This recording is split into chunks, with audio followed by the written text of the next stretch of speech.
right. Hi, I'm Laurie Friedrich, and we are live at the Tech Edge Conference. And today we're very privileged to have Jason Wilmot, a fourth grade teacher from Saratoga Elementary, joining us and talking a little bit about the flipped classroom. Hi, Jason. How are you? I'm doing well. Good, Thanks good. For having me. Well, I know you've made some big changes in your teaching. Mm-hmm. Might you share us with us a little bit about the passion that you have for what you're doing? Well, first of all, I am a fourth grade teacher. I teach here in Lincoln at a Title I school.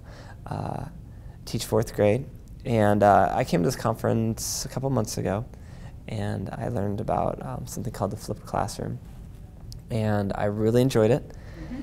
And I got some advice on what the flipped classroom was, and basically a flipped classroom is when students take a video home and they watch that as their homework, a video of instruction, and they come to school the next day and they demonstrate their learning in class, and the teacher becomes more of a facilitator, coach, rather than the instructor. And so basically we're doing our homework in class, and we're working with students, and we have a little bit more time working with them and showing them and kind of understanding their thinking, and you can kind of just slow down and work individually with students rather than just lecturing them and then hoping to get the individual practice in. So that's awesome. Have you found that students have appreciated this format? Do they seem to be learning as much, more? Well, I think the biggest thing is students and parents really appreciate the fact that there's no more homework, insofar as that there's no more tears at home. There's no more notes coming back on homework that says we didn't know how to do what you were asking of us. And so parents and students have really liked it because essentially there is no more homework at home where it's just the instructional video. So in addition, with the students watching that video, the parents can kind of learn what the lesson is going to be about as well. So not only is the student learning, but the parent can be learning as well. That's phenomenal. And can you tell us a little bit about how you make those videos? Would it be difficult for any teacher to do? No.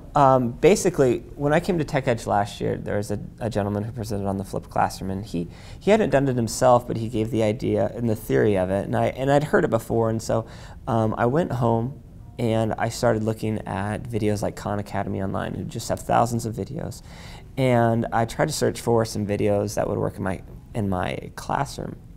And there's videos out there, but unfortunately it didn't quite hit the subject matter that we were discussing. So rather than spending a lot of time on it, I just decided, okay, we can start making our own. And so that's what we did. There's a bunch of different apps that you can use, the Educreations or Show Me or Doceri, and explain everything. Some of them cost a minimal cost, but then most of them that are free. And you can do it online as well as on your iPad. And I started doing them on my online before I had an iPad. And while you can do it, it was kind of a nightmare because the quality of the videos didn't quite work. But I made quite a few of them.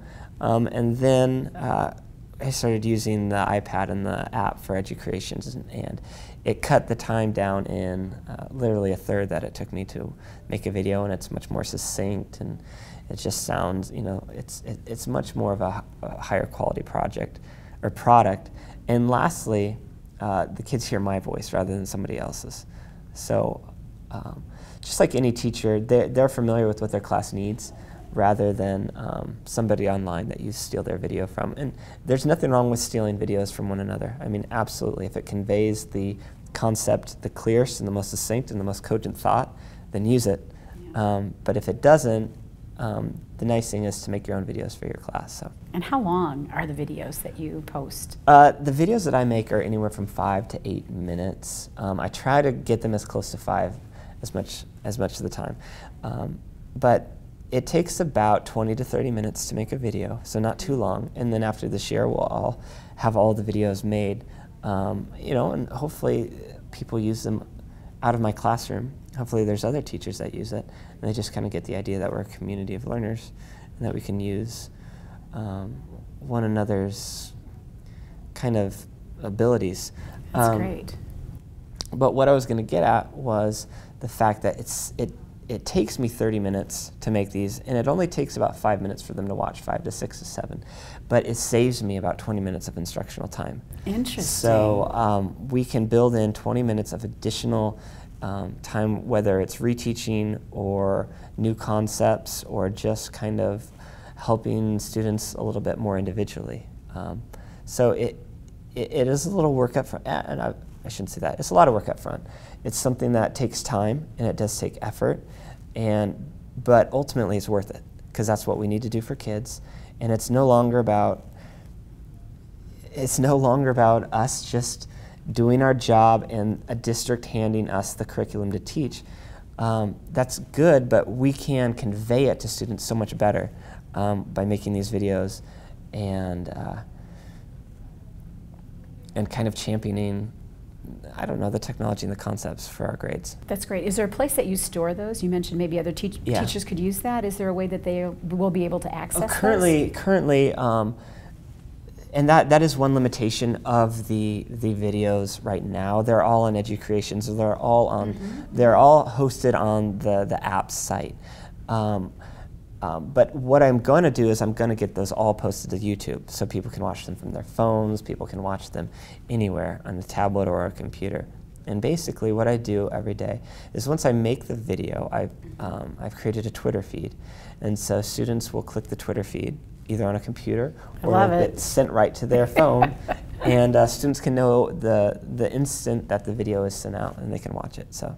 So there's ways for students to watch it at home who don't have technology. And then the biggest question I get is, how do the kids watch it with the kids who don't have internet at home, the kids who don't have access, how do they watch the videos? Well, the presenter last year said, figure it out. And you know, while it was kind of I appreciate it as a challenge. Yeah, I appreciate it now because schools are going to have to figure this out on their own. And basically what we figured out was half of our students can watch it online and half of them can't. They don't have access. So we've set up a little laptop station so when students come in, most of them eat breakfast at our school. Okay. They come in 10 minutes before or 10 minutes after breakfast and they watch the video then. So there really isn't an excuse. You know, I've heard of teachers burning DVDs for their kids. I've heard of putting them on computers and checking them out. It's definitely the biggest hurdle, but it's something that shouldn't stop us. I mean, if we really care about kids and their education, then we're going to do everything that we need to do, and we just need to be pragmatic thinkers when it comes to things like that. That's awesome. One more idea. Do I understand that you actually have students creating videos themselves? Yes. Tell us about that. Well, once students kind of got a hang of the videos and how they were made, we started making them in class ourselves for kids to start demonstrating their own understanding. And something that we've used that a lot of other teachers have used is Edmodo. And what we'll do is that's just another website. You don't have to use it at all. But if you do use it, we started creating our own videos on EduCreations, and students would start posting their own videos to this wall. So I might say something like, here's a division problem, 735 divided by, what have you. Sure. And students would write out the problem, and then they would record their own demonstrating of it on EduCreations. Then they would post that to our Edmodo site, and kids can watch and critique one another. And kids are basically demonstrating their learning and learning from one another, the highest form of cognitive processing. So I love it. And for a teacher, for you to be able to listen to the steps they went through to solve that problem, saves us from going through 60 problems looking for the pattern of what they did wrong. Absolutely. And you can see right when the students say, oh, I messed that up. I mean, that's recorded. and then they can see their own, yeah. And so you can walk through where they're going wrong and maybe a procedure, an algorithm, or something like that. So. And how long did it take you to get to this point in your teaching, Jason? All but a couple months. I learned how to do this a couple months ago and just started to do it. And I kind of liked the advice that I got from a presenter was just do it. Yeah. And you just had to do it, and we just had to make it work. And that's what we've done. So everything that we're doing in our classroom, I've learned how to do in the last few months. It's free. It doesn't cost a thing. There's a learning curve towards it. But, at the end of the day, it's the fact that the kids are the most important thing in our classroom, and what are we doing to help them learn? What are we doing that is significantly different than 150 years ago or 50 years ago? How are we using technology to actually leverage the learning rather than just supplementing it every now and again? That's fantastic. Well, you inspire me. Hopefully he inspired many of you teachers as well. Good luck as you try flipping your classroom. Using EduCreations as a great location, and I like the fact that you can do it on the iPad or on a laptop with a website as well. Absolutely. So give it a try. Thanks for joining us here at Tech Edge today.